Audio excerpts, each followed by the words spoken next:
Iyi ni radiyo BBC gahuza miryango ivugira i Londres kuri metero 19 25 31 na 41 no ku mirongo ya FM mu karere k'ibiyaga bigari no kuri internet kuri bbcgahuza.com.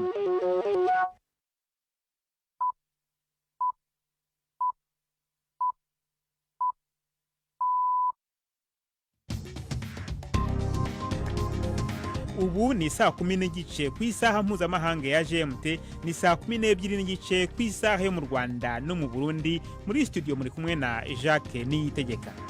Izi ni ingingo z'ingenzi zigize aya makuru. Umwe mu bategetsi muri leta ya Kongo yatangaje ko ingabo za leta nabo bafatanije basubije inyuma inyeshyamba zo mu mutwe wa M23 ziri mu kwigira imbere zerekeza amagana i Bukavu. Muri aya makuru kandi murumva icyo Minisitiri w'Abanyamahanga wa Kongo n'umuvugizi wa leta y'u Rwanda bavuga ku kibazo cy'umutekano muri Burasirazuba bwa Kongo nyuma yaho muri kino cyumweru umutwe wa M23 ufatiye umujyi wa Goma.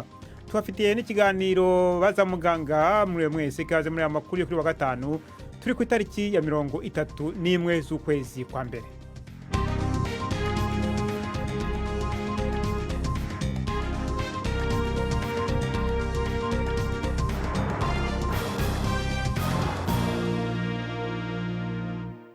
Aya makuru ku buryo burambuye ni mukanya Prudence Ngyumva hamaze kutugezaho muri make amakuru y'ingenzi avugwa hirya no hino ku isi.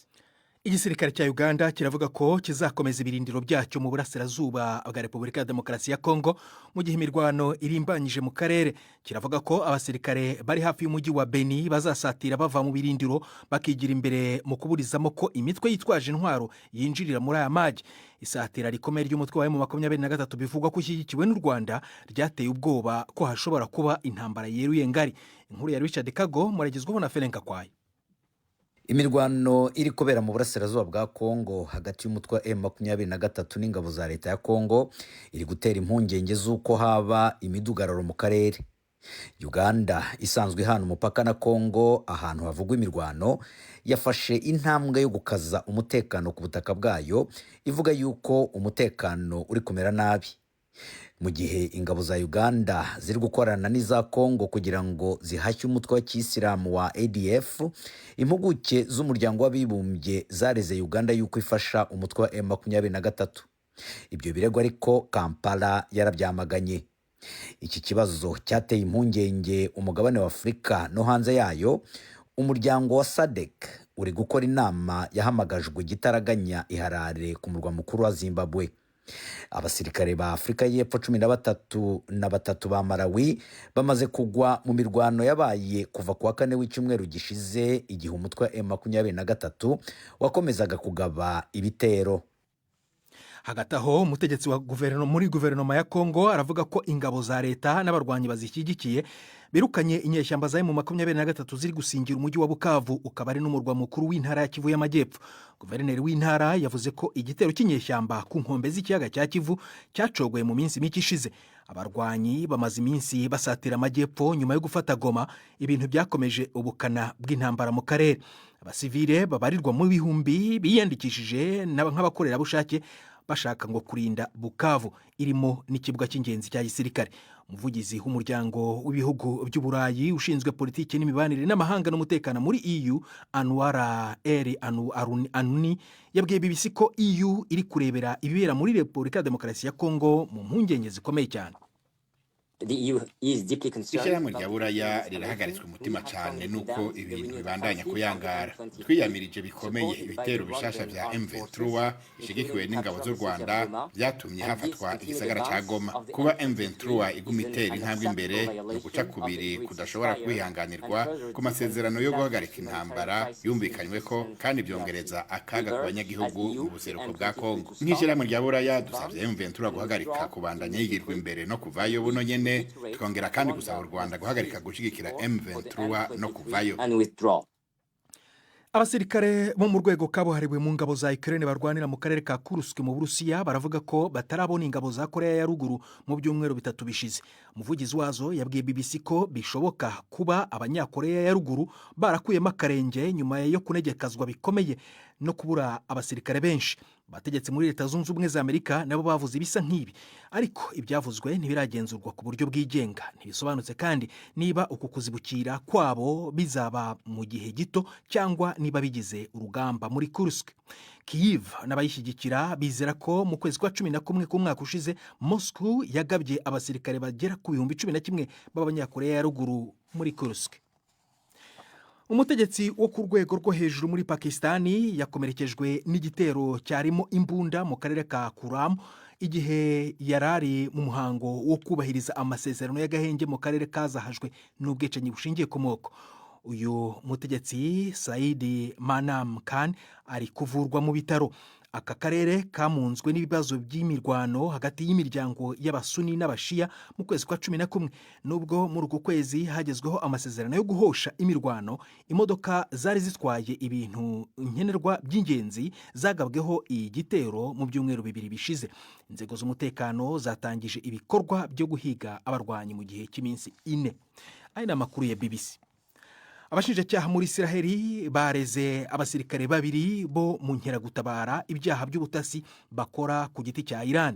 Yuri Eliasvov wakoreraga mu ishami ryo kurinda umutekano w'ikirere na Georgi Andreyev wakoraga ku birindiro bikuru by'ingabo zirwanira mu kirere barashinjwa guha amakuru y'ibanga umunya-Irani ku ngurane y'amafaranga. Aba bagabo bombi bararegwa ibindi byaha byinshi birimo no kujyana inyandiko zikomeye no gufasha umwanzi mu gihe cy'intambara. Banashinjwa kandi gusiga amarange arimo ubutumwa bushyigikiye Irani ahantu hakoreranira imbaga muri Isiraheli. Amakamyo atwaye abimukira bava muri Myanmar yahagarikiwe mu gihugu cya Thailand, bihishura urusobe rukomeye rw'ibikorwa byo kubinjiza mu buryo butemewe n'amategeko. Ahitwa Konchanaburi mu burengerazuba bw'igihugu, polisi yahagaritse ikamyo yari irimo abantu 169 barundanye.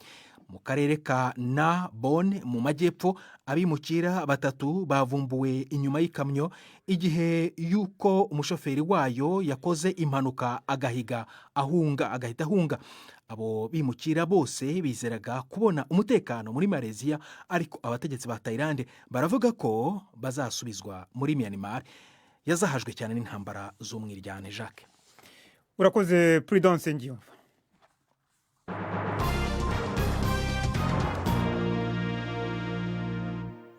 Reka dutangirire aya makuru ku ntambara ivugwa mu burasirazuba bwa Repubulika ya Demokarasi ya Kongo n'ibitero bikomeye by'umutwe wa M23 mu ntangiriro za kino cyumweru. Uyu mutwe wafashe umujyi ukomeye muri ako karere wa Goma, kandi biravuga ko izi nyeshyamba zirimo kugenda zigira imbere zishaka gufata handi hantu.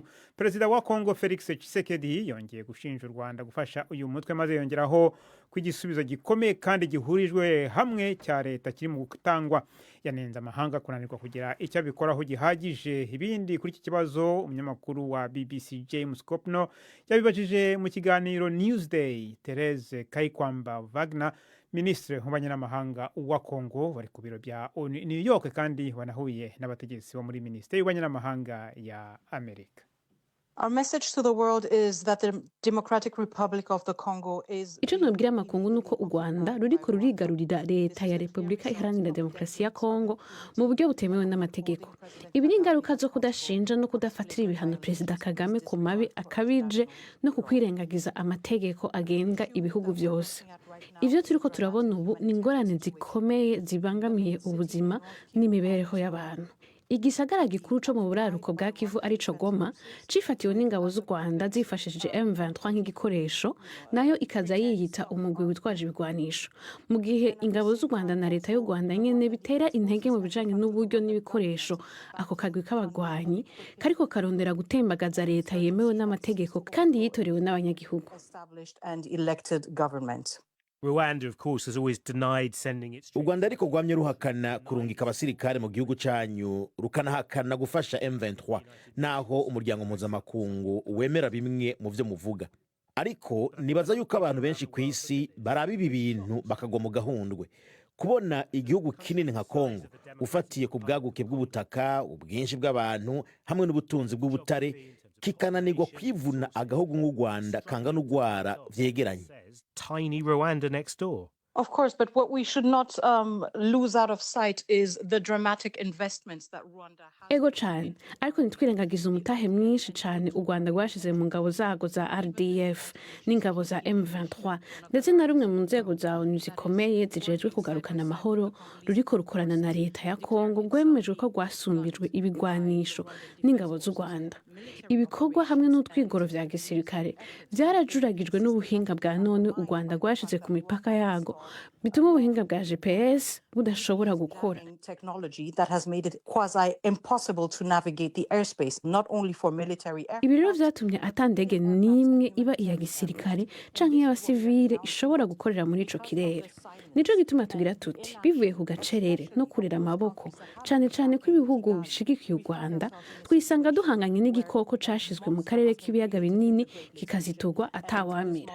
is unleashed and everyone is watching. So our call to action to all this. Turateye akamo isi yose na cane cane ibihugu bishigikiye u Rwanda mu bijanye n'ubutunzi yuko ubu busazi bwohagarara kuko ibihumbi nimba atari miliyoni z'abantu baramaze kuhapfira kandi turiko turabona ingene uku kutumvikana kuriko kuracika ikibazo c'akarere kose. To have or to gain a regional dimension. Minisitiri w'ububanyi n'amahanga wa Kongo Thérèse Kayikwamba Wagner humva noneho igisubizo cya leta y'u Rwanda. Kare umunyamakuru wa BBC Catherine Byayohanga na none mu kiganiro Newsday yaganiriye n'umuvugizi wa leta y'u Rwanda Yolande Makoro. Ibyo tubayemo hano mu Rwanda hamwe n'ibyo twaciyemo mu myaka 30 ishize ni ibintu bitadushira mu mutekano na gato bitewe nuko Kongo yananiwe kuzana umutekano mu gihugu cyabo no gutanga uburenganzira ku baturage babo. Uzi ibyabaye hano mu 1994 jenoside abantu bayikoze bamaze gutsindwa bahungiye muri Kongo. Mu myaka 30 ishize leta ya Kongo yafashije FDLR mu buryo bw'amafaranga n'intwaro bakaba baravuze ko bashaka kugaruka mu Rwanda kurangiza akazi. Ibi nibyo duhanganye nabyo.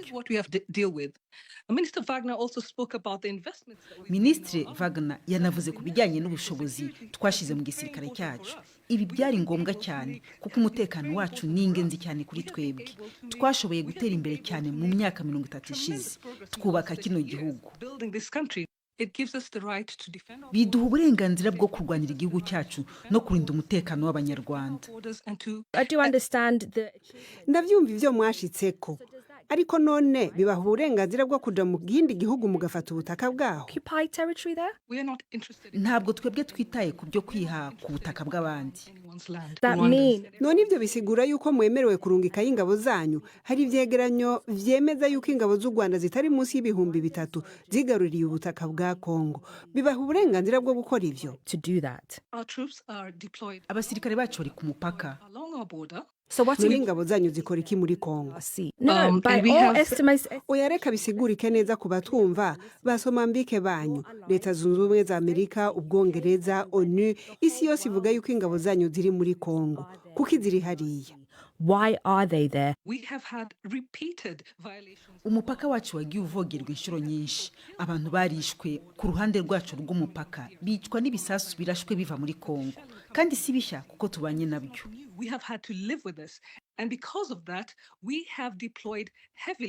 Ibyo byatumye dushira ku mipaka yacu uburyo bwinshi bw'ubwirinzi kugira ngo turinde umutekano w'abantu bacu. Ibi rero bikorwa kugira ngo intambara iriho ibera ku birometero bike n'umupaka wacu ntizadusange hano. Dukora ibishoboka ngo intambara ntizadusange iwacu. Umuvugizi wa leta y'u Rwanda Yolande Makoro. Mukomeje kumva BBC gahuza miryango, muradukurikira kandi kuri Kisoro FM Majyepfo ya Uganda. Tugeze ku isaha ya 12:44 hafi 44 ku masaha yo mu Rwanda no mu Burundi.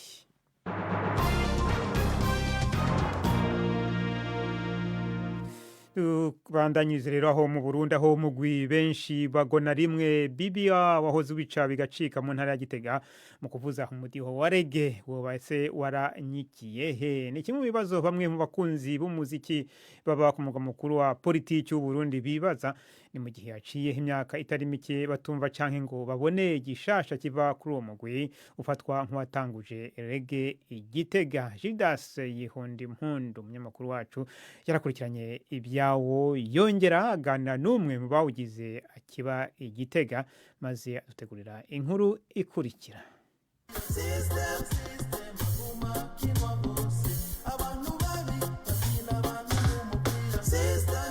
Imyaka igiye kurenga 10 atani kiyambu c'umugwi benshi bagona rimwe ari wo Bebere wahoze uteramisha cyane abakunzi b'umuziki ku mugwa mukuru wa politike Gitega.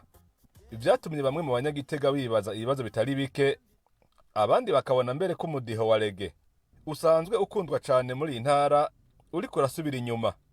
Ego mu Bebere urimo n'abagenzi twakuranye n'abana twakuranye ngaha nyene Gitega benshi baragiye ntituzantu bagiye. Umugwi wa Bebere nyine turawukumbuye tweruka kera duheruka kubona kuri scene kera. Muri rusange vraiment rigira kumbuwe ngaha mu gihugu cyacu cy'u Burundi. Inyuma yo kuganira n'aba banyagihugu narashoboye kuronka Jean Noel Arnaud Ndikuriyo umwe mu bagize umugwi Bebere. Namusanze muhira ariko aravuza gitari. Bamwe bakicwa kugira ukuri nikuvuge gikuzi kaca bamomora imizi bigira inama kandi tuzi ko ari we Ndikuriyo ariko yiyibutsa system rumwe mu ndirimbo zatumye umugwi Bebere umenyekana cyane mu myaka iheze. Abawugize bari bagikwiye, biraboneka ko akumbuye kwicarana nabo kugira babe baraturaranga.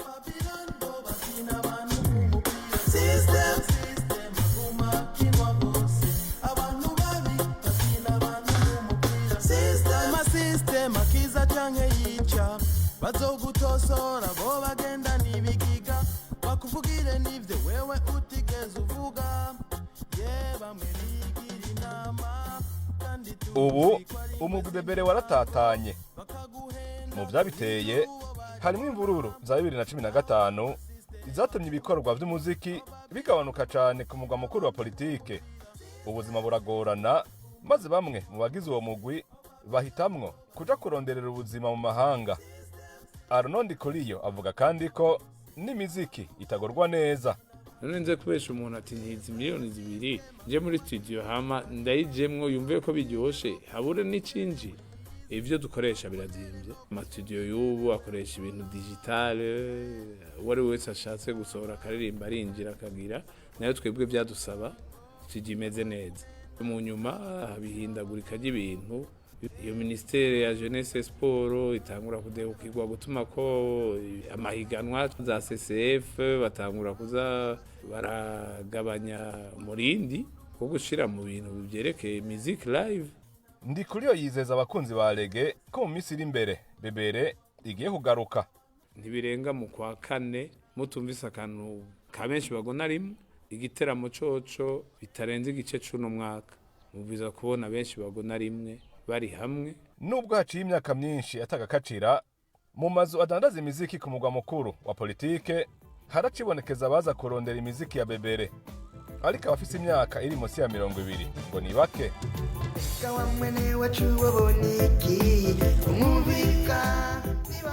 Selemani Rakoze akora muri Gwamidata Studio. Mwarabaza bakazinsaba abaza benshi abakuzi parayo y'abakiri bato igituma bataza batonya ico gihe nkeka Bebere yari ihari bari bakira abana. Umugwi Bebere wavutse mu 1998 igihe Burundi bwari mu bihe bitoroshe by'intambara. Wari ufise intumbero yo gusasagaza amahoro n'urukundo mu Barundi. Amahoro kuri zina muntu wese agateka kuri zina muntu wese abarundi mwese mushakiki. Reka noneho dukomereze mu kiganiro cy'urubuga rw'imikino uyu munsi mwateguriwe kandi mugezwaho na Yves Bucyana.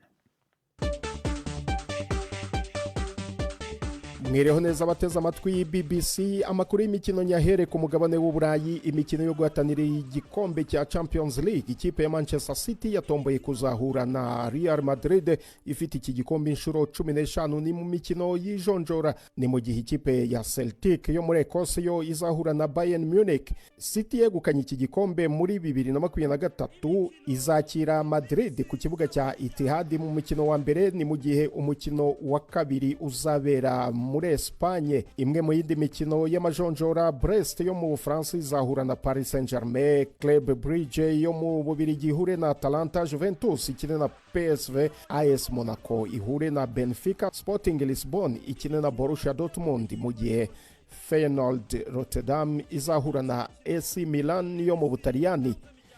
Mu gikombe cya Europa League, Manchester United yo yarayibonye itike ya 16 itsinze Steaua Bucharest ibitego 2-0 muri Rumania. Tottenham nayo yanyagiye Elfsborg ibitego 3-0 ibona itike ya 16.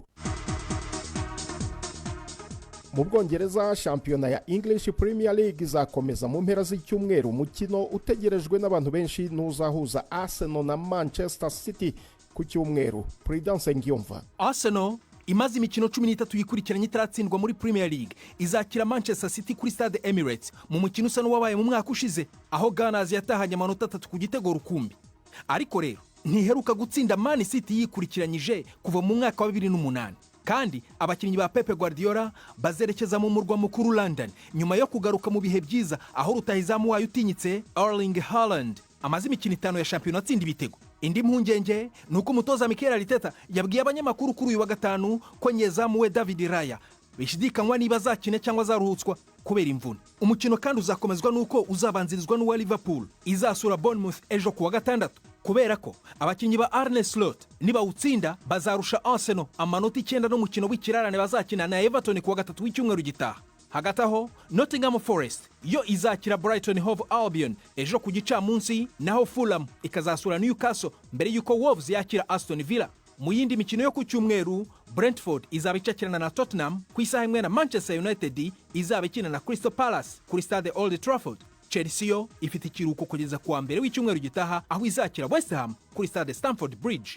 Urakoze cyane Prudence. Oreze kuri Steven Gerrard yavuye ku mirimo ye nk'umutoza mukuru w'ikipe ya Al Ittifaq yo mu gihugu cya Arabia Saudite nyuma y'amezi 18 yaramaze ayitoza.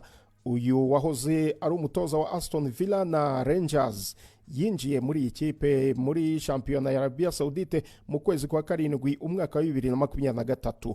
Gerrard wahoze abica bigacika mu bakinnyi bo hagati b'Ubwongereza ndetse akaba na kapiteni wa Liverpool. Amasezerano ye yagombaga kurangira muri 2027, ariko iyo kipe yatsinze imikino 5 gusa mu mikino 17 muri shampiyona y'uyu mwaka. Gerrard ati umupira w'amaguru ntimujya inama, kandi rimwe na rimwe ibintu ntibigenda uko ubyifuza. Ayo niyo y'imikino nabahitiyemo uyu munsi. Gendi Yves Bucyana. Imikino y'ubwoko bwose, imikino ya mu mihingo yose. Urakoze Yves Bucyana ndetse na Prudence Ngiyumva mu kiganiro cy'urubuga rw'imikino mwatugezagaho. Mu kiganiro cy'imvo n'imvano cyejeho tuzabagezaho igice cya kabiri cy'ikiganiro twabagejejeho ku itariki ya 18 z'uku kwezi. Ni ikiganiro cyabwaga ku mirwano iri mu kubera mu ntara ya Kivu y'Amajyaruguru hagati y'ingabo za leta ya Kongo n'umutwe wa M23. Ubu ni umwanya w'ikiganiro baza muganga mwateguriwe kandi mugezwaho na Yvette Kabatesi.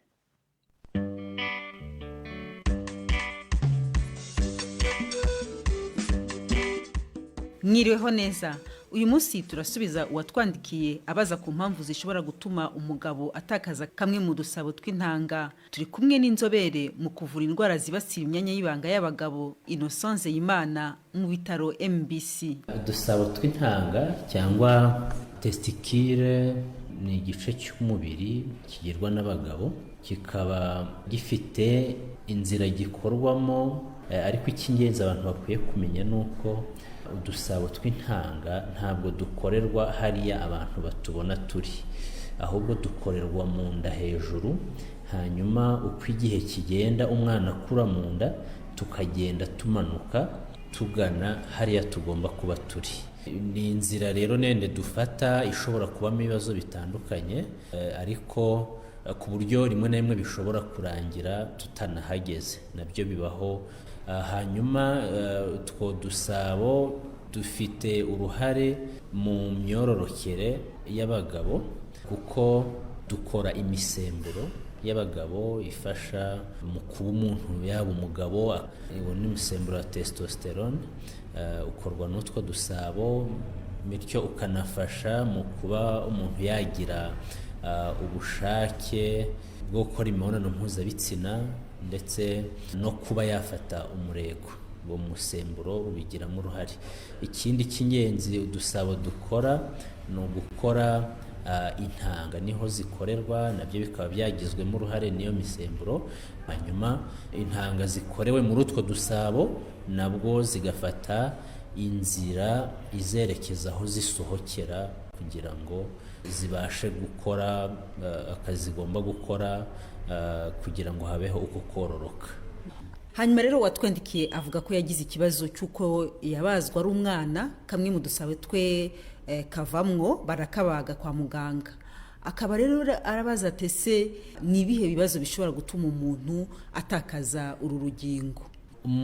Ibishobora gutuma umuntu atakaza agasabo cyangwa dusabo tw'intanga ku mugabo ni byinshi. Uyu nguyu avuga ko yabamubaza akiri umwana nk'ibibaho ku bana akenshi ni guhera nko ku myaka 12 kugeza kuri 19 muri puberite hari ikibazo kibaho cyo kwizinga k'utwo dusabo bita torsion testiculaire. Icyo gihe umuntu aba agomba kubagwa bitarenze amasaha 6. Iyo arenze akenshi kaba kapfuye. Iyo kamaze gupfa rero igikorwa ni ukugakuramo.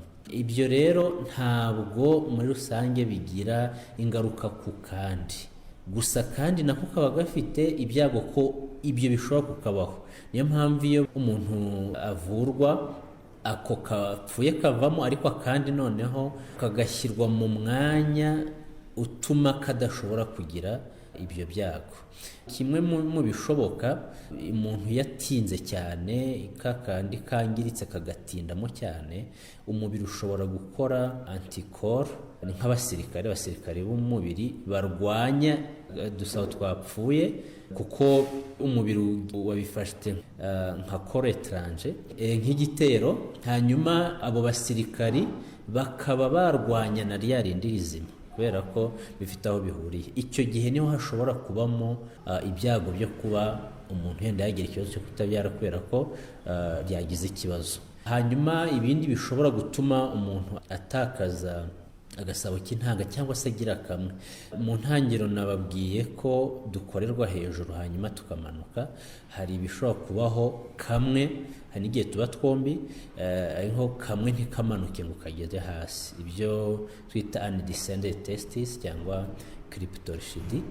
Icyo gihe iyo bitamenyekanye kare ngo kashakwe kamanurwe kuko ubundi ibyo byakabaye bikorwa nko ku mwaka umwe hafi aho. Uko igihe kiyongera niko kaba kagira ikibazo. Iyo byarenze aho rero bigatinda ko turababona batabibona ku gihe umuntu akarenga puberite kataramanuka icyo gihe akenshi kaba karapfuye. Niyo tugiye kugashaka tukakabona mu gihe kandi kameze neza tugakuramo nabwo urumva n'ubundi buryo bwo kugatakaza buhari. Ubundi buryo umuntu ashobora gukora impanuka ikora kuri kiriya gice cy'imyanya y'ibanga bikaba byatuma agasabo kangirika cyane ku buryo gakurwamo. Muganga Innocent Nzeyimana watubwiraga ku bibazo bishobora gutuma umugabo atakaza kamwe mu dusabo tw'intanga. Iki kikaba cyari igice cya mbere kuri ibi bibazo naho ubutaha muramuke neza. Urakoze Yvette Kabatesi na muganga mwaganiraga muri icyo kiganiro cya Baza Muganga. Ni namwe rero mushoje amakuru yacu kuri wa gatanu ariko mu gusezerana babwira ko umwe mu bategetsi muri leta ya Kongo yatangaje ko ingabo za leta nabo bafatanije basubije inyuma inyeshyamba zo mu mutwe wa M23 ziri mu kugenda zigira imbere zerekeza mu mujyi wa Bukavu. aho ni muri Kivu y'Amajyepfo, akaba kandi ari nyuma yaho muri kino cyumweru izi nyeshyamba zafashe umurwa mukuru w'intara ya Kivu ya ruguru Goma. Ano makuru yarahagarariwe na Mark Niyonkuru, ku buhanga bw'ibyuma hari Paul Mason. Mwakoze cyane witamo BBC gahuza miryango. Ani makuru mwamutumvise hano kuri radio, murasanga ku rubuga rwacu rwa internet bbc.gahuza.com. Ejo ni ikiganiro cy'imvo n'imvano, naho ku cyumweru ni ibice byombi by'urunana. Mwakoze cyane.